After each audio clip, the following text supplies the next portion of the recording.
उस रात किसी को जल्दी नहीं थी, या शायद सबको थी। स्टेशन से निकलते वक्त ट्रेन की सीटी आम दिनों जैसी ही थी, न ज़्यादा तेज़ न ज़्यादा डरावनी, लेकिन हवा में कुछ अजीब था।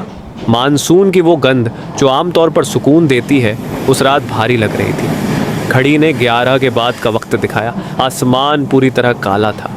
बिजली चमकती तो कुछ सेकंड के लिए सब साफ दिखता और फिर अंधेरा और गहरा हो जाता। मुजफ्फरपुर सहरसा पैसेंजर ट्रेन धीरे धीरे आगे बढ़ रही थी। कोई खिड़की से बाहर देख रहा था, कोई नींद में झूल रहा था। किसी को बिल्कुल भी अंदाज़ा नहीं था कि अगले कुछ मिनट इतिहास बनने वाले हैं। ट्रेन की रफ्तार बढ़ी। 60-70 पहिए पानी से भीगी पटरियों पर फिसलते हुए आवाज़ करने लगे। बारिश अब सीधे चेहरे पर चाबुक की तरह पड़ रही थी। ड्राइवर की आंखें सामने जमी थीं। दूर अंधेरे में कुछ था, पहले बस एक काली लकीर। धीरे धीरे वो लकीर साफ हुई। वो था बागमती नदी का पुल। उस रात नदी सामान्य नहीं थी। पानी उफन रहा था। लहरें पुल के खंभों से टकराकर ऐसी आवाज़ कर रही थीं जैसे कोई चेतावनी दे रहा हो। कुछ सेकंड के लिए ट्रेन की स्पीड 80 के आसपास स्थिर हुई और तभी पहला झटका, हल्का, ऐसा झटका जिसे ज़्यादातर यात्रियों ने नज़रअंदाज कर दिया, लेकिन इंजन के नीचे कुछ गलत हो चुका था। दूसरा झटका आया, इस बार जोर था। डिब्बों के अंदर बैठे लोग सीट पकड़ने लगे। छत पर बैठे यात्रियों का संतुलन डगमगाया।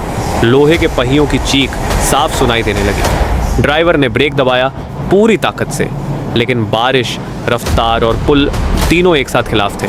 अब सब कुछ बहुत तेज हो रहा था। तीसरा झटका और समय जैसे टूट गया। इंजन दाईं ओर झुका। एक पल के लिए सब हवा में लटक गया।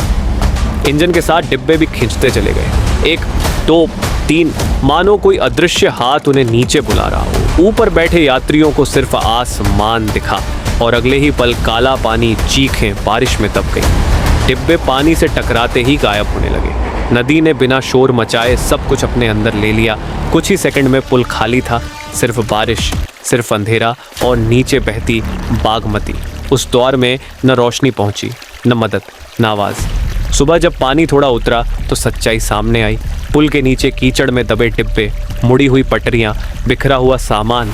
सरकारी आंकड़ों में करीब 200 मौतें दर्ज हुई, लेकिन स्थानीय लोग आज भी कहते हैं असल संख्या कभी बताई ही नहीं गई। शायद 800 से भी ज़्यादा, क्योंकि बहुत से लोग सिर्फ उस रात के लिए ट्रेन में थे। वो कहते हैं रात के सन्नाटे में पुल के पास एक धीमी सी सीटी सुनाई देती है, जैसे ट्रेन अब भी उस अंधेरी रात से बाहर निकलने की कोशिश कर रही हो।